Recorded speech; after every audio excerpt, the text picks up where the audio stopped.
kuwa kwedu pano nokuti mune chivavarirwa noupenyu hwedu. Mwari wamasimba ose, kunzwisisa kwedu ndiko kuti kana muchitumira shoko renyu mune pfungwa dzenyu dzakatirikanya paupenyu hwedu. Tinokutendai Mwari, tinokuvongai nokuti munazvo zvekutaura kwatiri madekwana ano.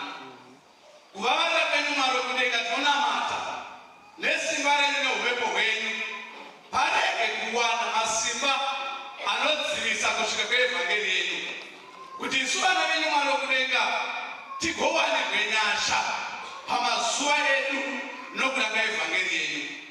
Tinokutendai Mwari, munotitumira inzwi renyu namuvaprofita venyu.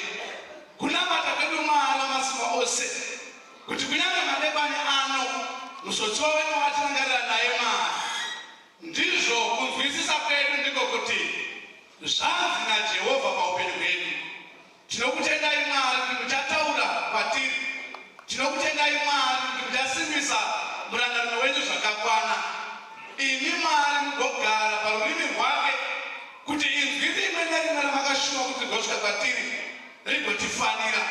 Mugorangarira kunyange mimoyo yedu Mwari wokudenga kuti pakusindimara kwayo iwanirwe nyasha, tigogona kugamuchira evhangeri yenyu ichigara mukati mehana dzedu uye igoshandura nekuvandudza ukama hwedu nemi.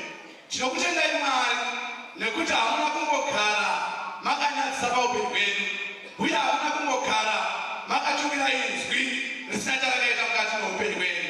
Tinokudza zita renyu Mwari. Rangarai mufundisi Mahaso pamadekwana ano kuti Jesu Kristu unogara paupenyu hwedu agonzwika uye agorarama nokusingaperi. Amen. Tigare Kristu. Thank you very much. Chakubura wabisa chakupawe mitext yadonzo very kapadechi shumira. Manoro anikani mra Kristu. Njoda kushumira pamashoko. Anoti the nature of a faithful shepherd.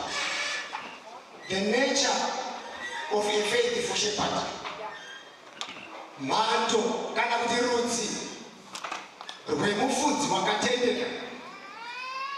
Ndiwo mashoko andinoda kunobatanidza ndamenga kubva kutext yakareba, asi ndoda kuzama kukompresa text iyoyo Mwari vachitibatsira. Ndakaverenga shoko raMwari kubhuku yomuprofita. Zvazvinoreva kana tichiparidza kubva pamuprofita, chirabwe chinoda kududzirwa, nokuti muprofita unotaura norurimi rwakawanda, asi vavariro iri yokuti chakavanzika chigozikanwa. Saka muprofita unotaura ndangariro dzaMwari, asi hadzisi nguva dzose dzinouya ndangariro dzaMwari dziri pachena. Saka muprofita rimwe basa rake kugona kududzira chirahwe kuti vanhu vagonzwisisa. Saka ndaverenga kubva kuno mumwe muprofita achitaura pamusoro pavafudzi, asi pachapta yataverenga paEzekiel chapter 34 panotaurwa pamusoro pavafudzi vane rudzi rwavari kufa, vafudzi vokwaIsraeri. Asi vafudzi ava pataverenga vaita sokuti pane comparison pakati pevafudzi vokwaIsraeri nomumwe mufudzi zvakare wakuda kuti vayataverenga. Saka toda kudzidza kubva pacomparison yavafudzi ava. Saka pandima yokutanga nepandima yechipiri kana tikaverenga vhesi 2c inotobudisa pachena mubvunzo unoti ko vafudzi havana kufanira kufudza makwai here? Kureva kuti mubvunzo uyu uri kuratidza kuti vanhu vane mindset yezvavanofanira kuita, asi vabva pamindset yezvavanofanira. Saka mubvunzo uri kupa ndangariro muvafudzi kuti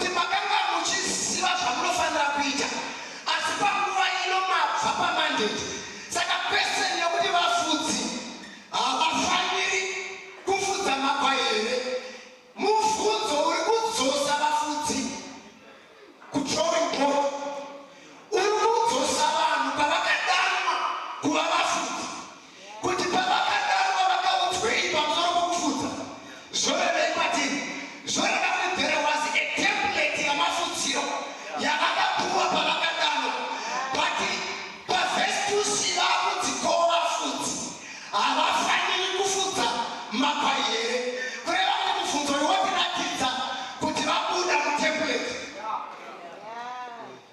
So there was a standard yemafudzirwa amakwai, asi vafudzi vava kupuwa reminder yokuti muchirimo here mutemplate. Chero nechechi yaJesu ine painofanira kupota ichidzoka kumashure kumavambo ichiona kuti ichimo here mufuremu rezvayakadanirwa naMwari. Ndava kana chechi ikasaramba ichidzoka kutemplate inogona kurarama yava burial society, but ine zvimwe zvainofanira kunge ichiita. Chechi iri pano. Saka panapa template vafudzi vakanga vanavo ndokubva Mwari vaita savanotsanangura pakabva vanhu pavaifanira kugara vari. Ndokubva vataura zvava kuitwa navafudzi, kureva kuti vafudzi vakatanga vaihindi. Asi pavakazobva pamandate vava kutanga kurangaridzwa, ndokubva vakudzwa zvinhu zvavakanga vava kuita. Chinhu chokutanga chavakaudzwa chandakadzidza muteksti, zvanzi vafudzi vakabva pamandate yokufudza makwai ndokubva vatanga kuzvifudza ivo pachavo. Kureva kuti mandate ndeyokufudza makwai, but vasiya makwai. Pane imwe ndima yakatoverenga yanzi vari kusiya makwai achipararirana pamakomo nesango ari exposed kuchigara, kureva kuti vakasiya makwai avakadanirwa ndokubva vatanga kufudzana pachavo ivo vafudzi vacho.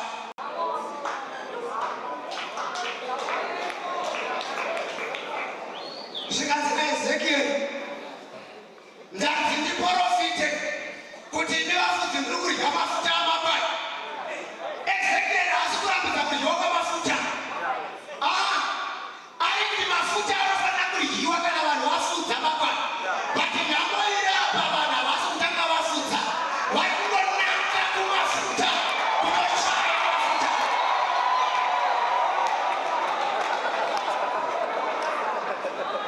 Zvikanzi hamugumiri pamafuta amakwai, munotoveura uru. Saka nemamwe mashoko muprofita ari kuti makanyanya kunyura mumabenefits kubva kumakwai kudarika sevhisi yamunofanira kurenda kumakwai.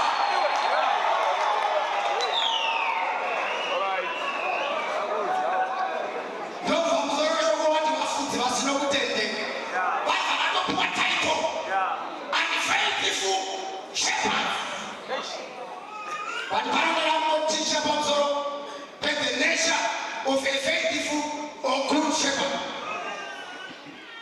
Chimwe chinhu chavakanzi vanoita, zvanzi havabaya akaona, zvanzi vanobaya akakoma. Padaidzidza shoko yakabva yandirangaridza vanakomana vaEri vachibata basa panzvimbo yababa vavo mupirisita. Vakomana vaya hanzi zvavaita Hofni naPinehasi, vaiti kana vanhu vouya nezvibayiro, murayiro wezvibayiro vaiti vanofanira kutanga kubayira zvakakora zvinopiswa paalta zvasara ivo benefit.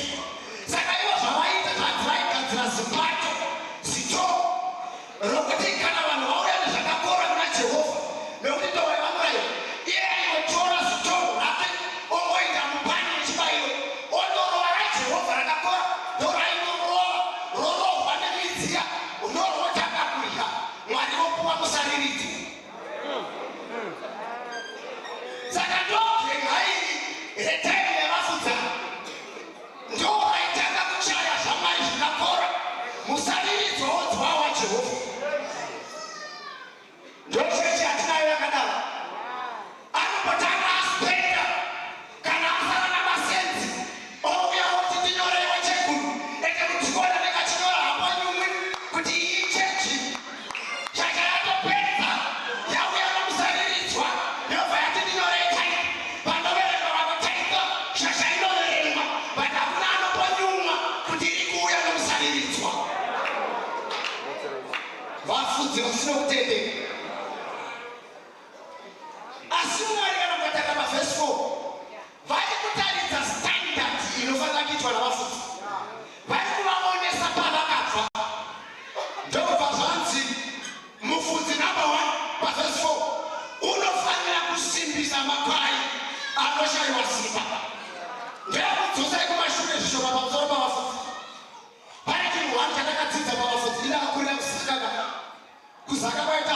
kuroya uya ndokwa ndokondobva saka tichifudza nekuzaka chinhu chatakadzwisa nekuti mufudzi chero akagara ari kusango rezvifuwo ane tayo yaakadzoka nazvikoma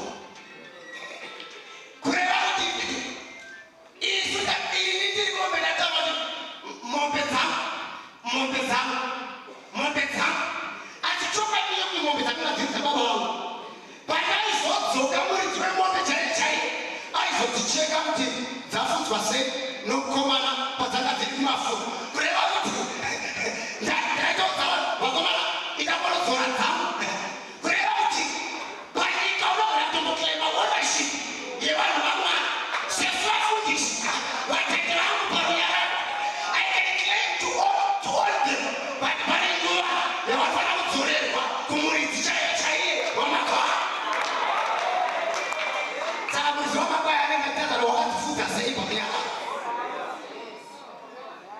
saka chero tikafudza tiriko kuchadoka chete pane mukuru achadzitaira komatumbu anokamba sei vamuchifudzirepo asi maswera mumakura language yeyo taifudza kana mandandiri mumawaya mubhora pana chamumwai hauna kudzifudza zvanga zvitarisirwa nomuridzi wako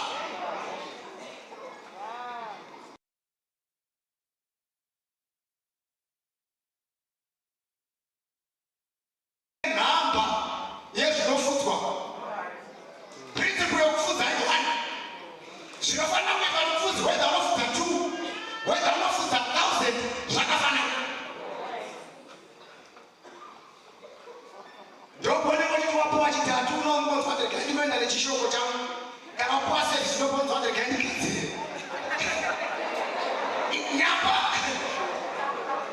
nyamba whether dzakawanda principle yokufudza ndeimwe chete whether isho regai ndipe proof yekufudzwa kwamakwai principle iyoramba iri imwe chete lisa uyamuverengera wemwanasikana ingoverenga 1 Samuel chapter 17 verse 28 uripa mungonzwa pane mumwe mukomana vaitofudza mashoma vake vaimafudza rumwe wose ndokada proof kuti ndenge vaifudza mashoma makwai pane vaimafudza rumwe 1 Samuel chapter 17 verse 28 1 Samuel 17 yes verse 28 Zvino Eriabi mukoma wake mukuru akanzwa achitaura navarume avo. Eriabi akatsamwira David akati, wakurukireiko pano iwe? Makwai aya mashoma wasiyana niko murenje. Ndinoziva manyawi ako nokuipa kwomwoyo wako nokuti waburuka kuzoona hundu. Makwai aya mashoma wamasiyana vandana kurucheke mafudzira aita David mashoma ndaubaiwa. Mungoona kuti kufudza hakuna mhosva nohuwana. Chiverera mwanasikana 1 Samuel chapter 17 yakabereka verse 34 to verse 36. Munzwe zvaaita makwai mashoma. Uyu mufudzi wakati serious anoti David. Chimovereka verse 34 to verse 36. Munzwe mafudzirwa avo chiranga ari mashoma. David akati kuna Saul, muranda wenyu waifudza makwai ababa vake.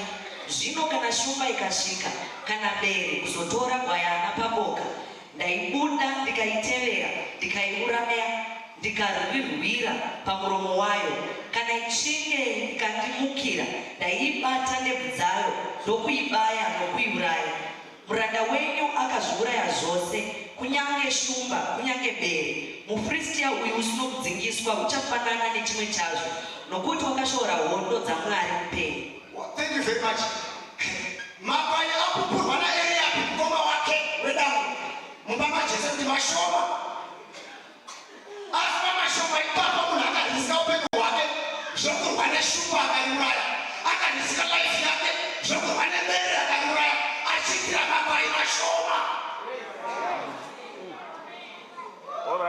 Saka zvava kuti principle yokufudza hazvina inohwara. The principle remains the same. Zvoreva kuti kufudza kune marisks aripo. Kana uri pene nomufundisi ngomupwenya ungoti hanzi kufudza kune risks. Zvinoda kutsoka. Zvoda Tadzoka pavafudzi. Vafudzi vana mazera. Vafudzi vana mazera. Zvoreva kuti kufudza kunotangira pafamily level. Tinoze. Tikataura zvavafudzi vana vanofika vafundiswa. Toda kutanga pamufudzi wepafamily level. Baba nemhuri yavo. Dzinofudzwa sei dzokumba kwenyu. So ndapera ndakaparidza panyara ndikati kana uchikonera munamato wamanheru nemhuri. Ipapo unosharirwa utariri kuti ungishandibetsere kuchikonera munamato nemhuri wamanheru prayer yamanheru. Baba vasimuchero vanokonewa prayer yamanheru nemhuri. Ndaba wakaitwa mufudzi wemhuri yako. Hazvinei kuti mapayomba mako ifo. Kombeuri makomba mako mune 5 makwai.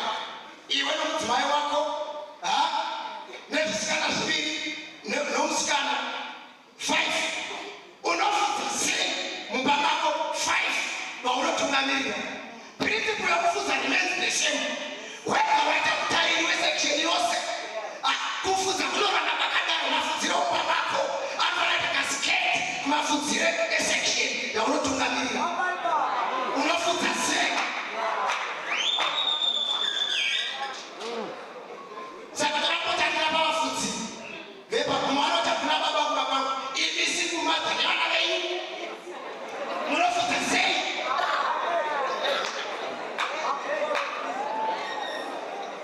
Unoita mufudzi wepamba wokuti unongonzwa vana vazhowezhoura vari bedroom wakutokoziva kuti vaita konguvai.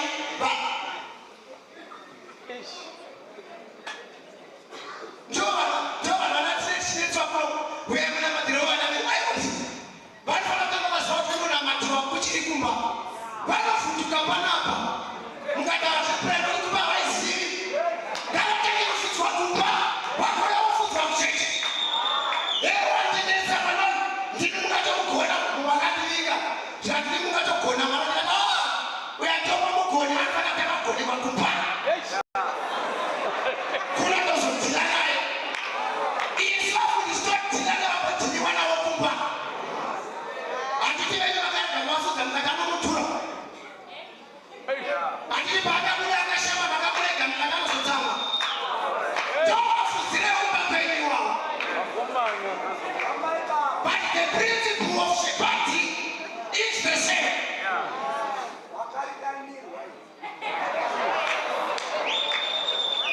Muri ngatifudzwe vadingani mudzipo.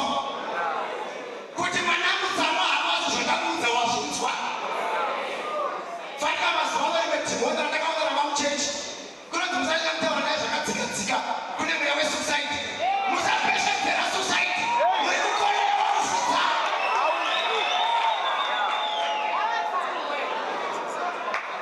Akamutura kunyora anonzwa kuti genda ririko. Ukananda kuteerera zvandinotaura we are going to perish in hell. Handizivi kuti penyu unofudza sei. Zvikanzi vafudzi ava havana kutendeka. Vari konzendi namafuta. Vari konzendi nekudya akakora. Konzendi yavo iri pamakushe. Asi havafudzi makwai vanofudzana pachavo. Zvoenda vakafudzana pachavo havafaniri kunge vachitongofudzana. Nekuti mandate yavo yava yakunofudza makwai.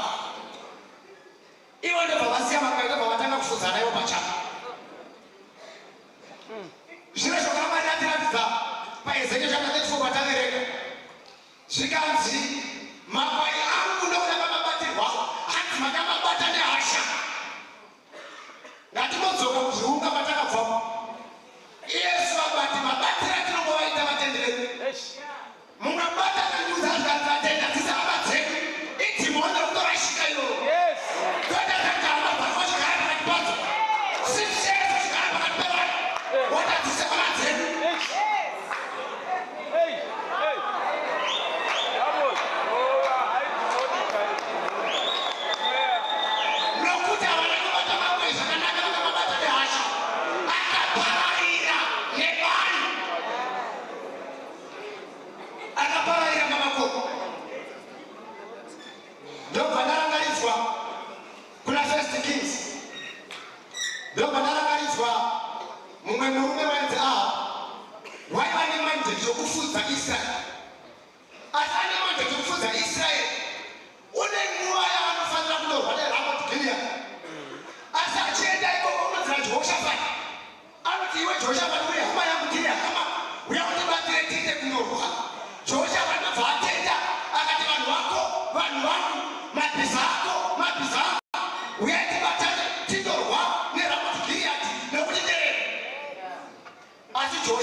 kutaura chokwadi. Kureva kuti ndovatozviona kuti kuudzwa chiprofita ndaudzwa, asi muudedzeri hwangu chiprofita ndinechedzimba icho chokwadi chaicho chiripo. Chinzwai tikati nanikai ndaona Israeri akaparana nevanhu zvavapai asina mufudzi. Shoko ravaringati kwava mufudzi wavo uripiko. Zvikati bwamuwo ndakuudza kuti haprofiti zvakanaka pamusoro pavo. Kureva kuti template yezvinhu zvamwari iripo, asi vanhu vakauya nesilabhasi yavo chechi. Kana watinamatira wakadai, kana wodai mweya wandiamukomana wamaperembudzi uya, mweya waNaamani wokuti wadiwa ndamana vachidibata-batawo kuti hauyi nesilabhasi. Iwauya wakadero wakasikwa nepfumo.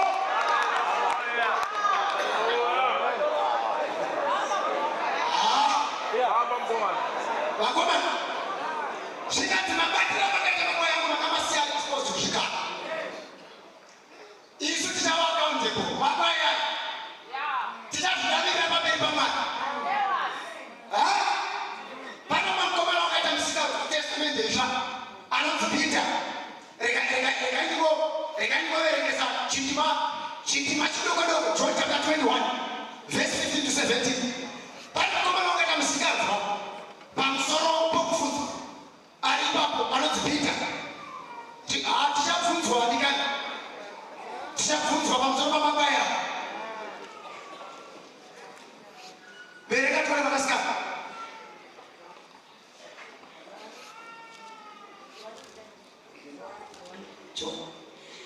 John 21 Yes.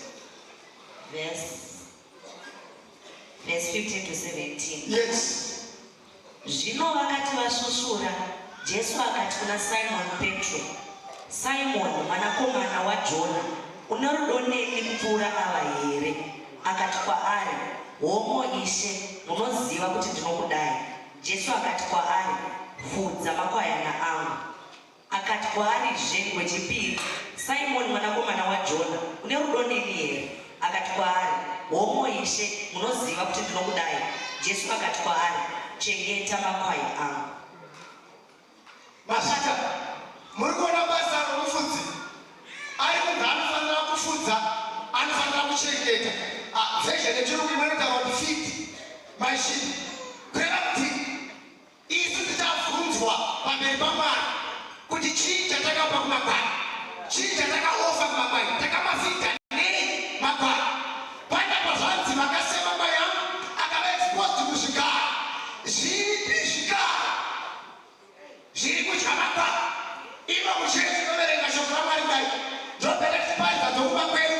Kana taparidza dzokuba kwedu, madzibaba edu anoti vouya vavaisa fudzi yavo kumakwai edu. Saka vana madzibaba edu anoti vanopa poison kumakwai edu nekuti ari exposed pamakomo, haana mufudzi. Handizive kwenyu kuti ari kufidha nei. Peter wakatenda musikazwa waikudzokera kuhove yapo pabasa. Ende pakada kuita kuhove wakabva atosvikano, ndobva Mwari vanotaurira hove zvekisapindamo mumakuremo usiku hwose. Kana munaona kuti Mwari vanotaura kuti zvisapinda, Peter akazoti kana imatauro ndakudana, kureva kuti dzadzazoudzwa kuti chipinda.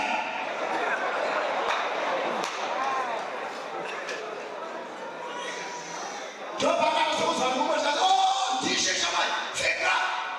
Nokuti toona kuti shamwari murwisi Peter achazveona, iye anofudza makwai. Akanzi rudo neni kuchengeta makwai, rudo neni kufudza makwai, kufidha makwai. Tinomafidha nei? Makasiya makwai anga ari exposed pamakomo, akabvamburwa nezvikara.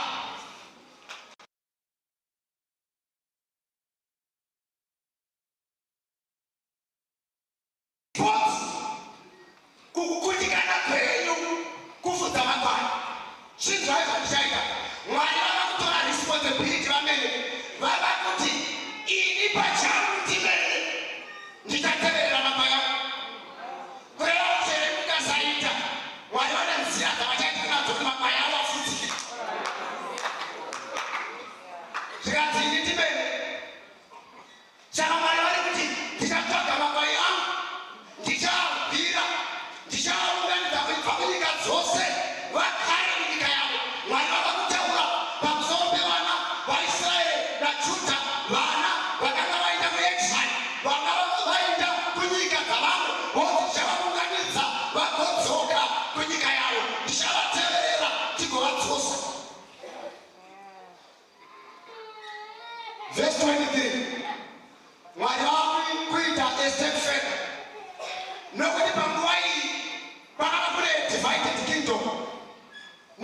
dzimba mbiri dzaJudha dzaiumba umwe umambo, dzimba 10 dzaIsraeri dzichiumba umwe umambo.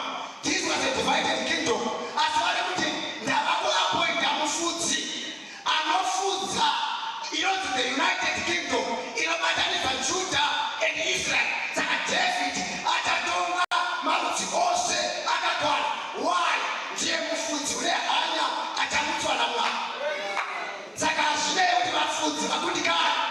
There is hope kuti Mwari vachamutsa mumwe mufudzi anofudza makwai akabatana ari united.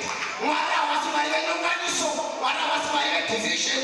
Vanoda kuti makwai avafudzwe akabatana ane kurangarira kumwe. Zvino ndaverengesa shoko raMwari kubva muna chapter 10 verse 11 to 18. Tiri kunoratidzwa Jesus Christ is a model of a faithful shepherd.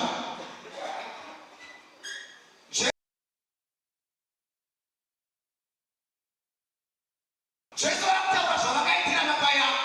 Vakati ndakasiya upenyu hwangu kumakwai avo. I sacrificed my life for the sheep. Sezvakaitwa naDavid achirwira makwai pamapere, achirwira makwai pashupa. Jesu vanoti ini ndakapa upenyu hwangu nokuda kwamakwai. What a model. Chimwe chinhu chinotaurwa naJesu vanoti tiri mucherechedzo wamakwai, uye makwai angu anonzwa inzwi rangu. Pana pamusoro perelationship. Vafudzi vanofanira vanogama namakwai avo. Jesu vanoti makwai angu anonzwa inzwi rangu. Kureva kuti kana achinzwa inzwi romufudzi, kureva kuti pane mamwe manzwi anogona kutaura asi asiri omufudzi. Saka ari kuti angu anonzwa inzwi rangu uye ndinoaziva iwo anondiziva. Ndoda kuti ungocheka ukama hwako naJesu kuti munozivana kusvika papi. Chimwe chinhu chandakadzidza pakufudza chinokosha, kufudza hakuna zera. Munhu anogona kufudza ari mudoko, anogona kufudza akura, unogona kufudza chero ashembera. Asi chinokosha pakufudza icompetence pakufudza ikoko. David anoti pandaifudza kana bere rikada kundirwisa ndairura, kana shumba ikada kurwanaini ikada kundimukira ndainobata ndebvu. Atotaura tactic. Itactic yomufudzi ari kuitira makwai, asi kuzviitira iye. Pai kubata ndebvu dzeshumba ari kurwira makwai. Kureva kuti iwe unogona kurwira makwai wokumakwai. Unogona kumira uchirwisa zvikara zvoda kufudza makwai wokumakwai. Nemhaka yei tichifanira kufudza zvakanaka? Nemhaka yei tichifanira kufudza zvakanaka? My concluding verse 1 Peter chapter 5 verse 4. Verenga lisatona. Nemhaka yei tichifanira kufudza zvakanaka? Nemhaka yei tichifanira kuva mutienderi yedu mune ufudzi hwakatendeka hwakanaka? Nemhaka yei? Nemhaka yei tichifanira vafudzi vane hanya, vafudzi vari content? 1 Peter 5 verse 4. Takavereka verse 2, verse 3 and verse 4. Verse 2. Yes. Fudzai boka raMwari riri pakati penyu, musingazviiti nokurovererwa, asi nomwoyo unoda nokuda kwaMwari. Musingazviiti nokuda kwokukarira pfuma yakaipa. Musingaiti nesimba nezvamakagoverwa, asi muve vatungamiriri veboka. Kana mukudzi mukuru achizoonekwa. Netibatise verse 4. Verse 4. Ndochikonzero chokuti sei tichifanira kufudza zvakanaka. Why? Tichifanira kuva vanhu vanofudza zvakanaka nokutendeka. Why? Verse 4. Kana mukudzi mukuru achizoonekwa, muchawana korona yokubwinya isingasvani. When the chief shepherd will appear, kana Jesu achizoonekwa, achatarira mafudzi atakaita, oti pamubayiro kuti kumba kwenyu makafudza zvakanaka. Well done, my faithful servant. Pinda mushe wababa vako.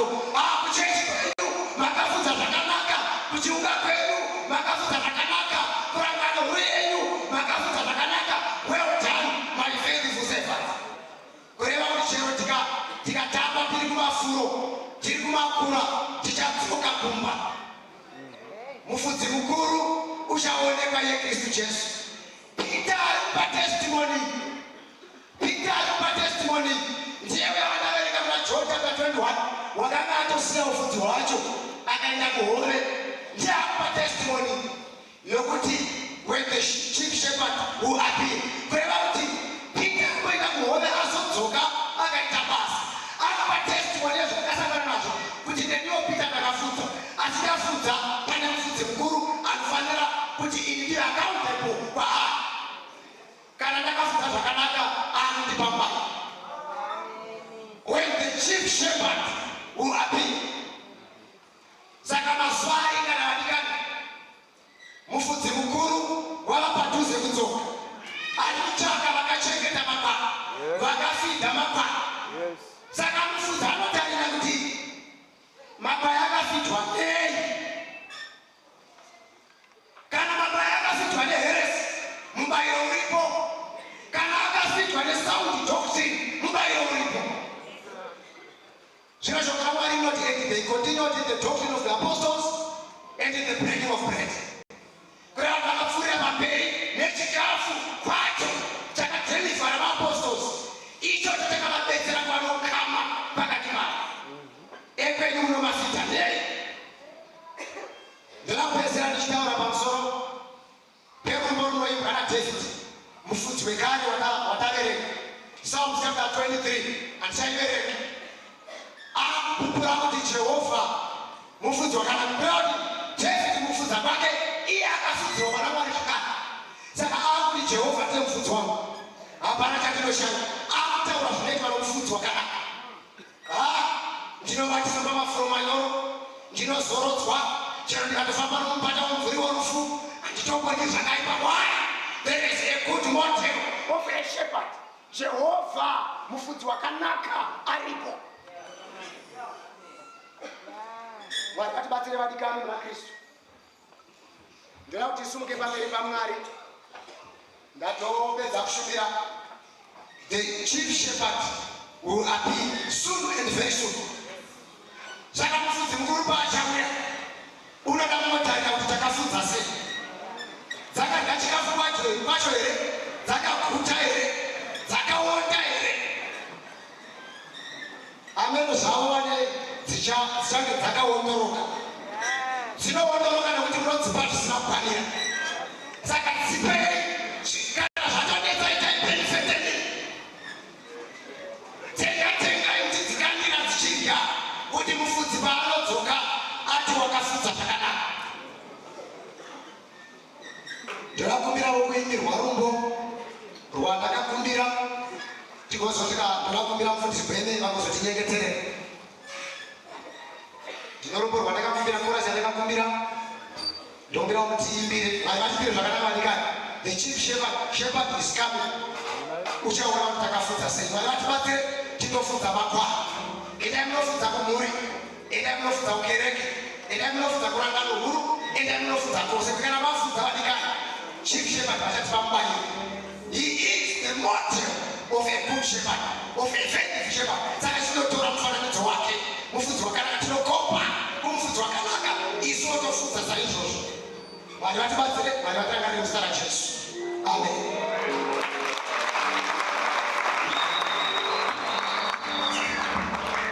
Kana zita renyu radanwa, hamuchisiyi takadaro. Kana zita renyu radanwa, munozviratidza. Tiimbire takakumbira Tony.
takasigadzira nokurongedza mazuva ano.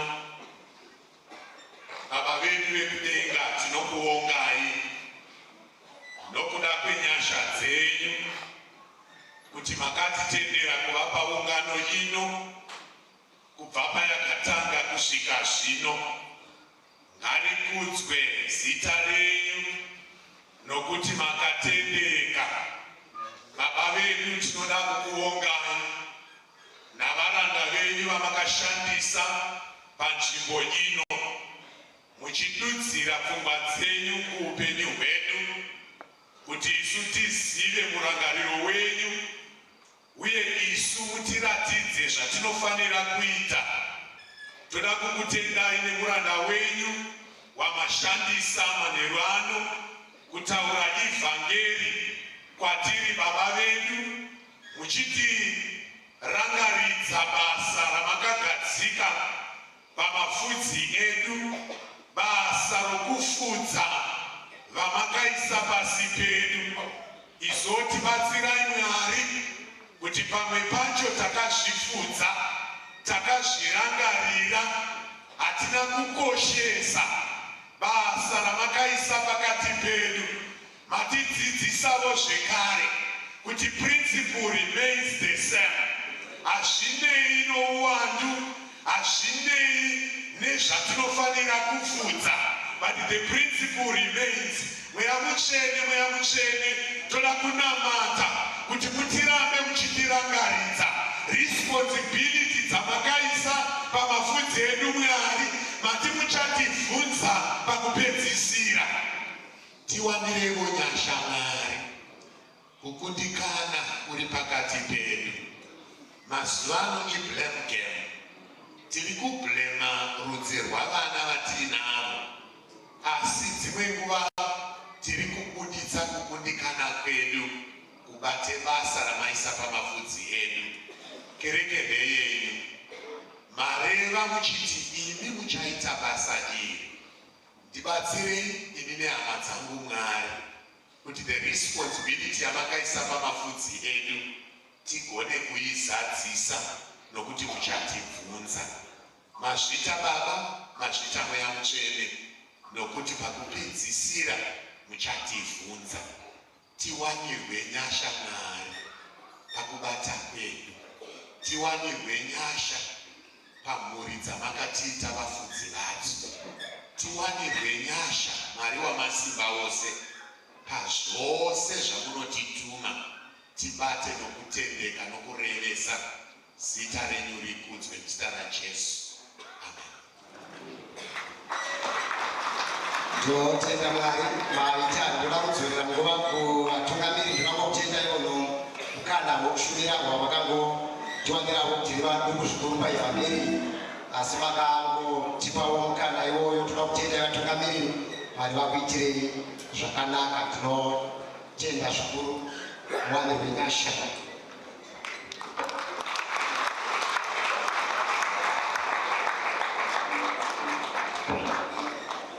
Tibatatse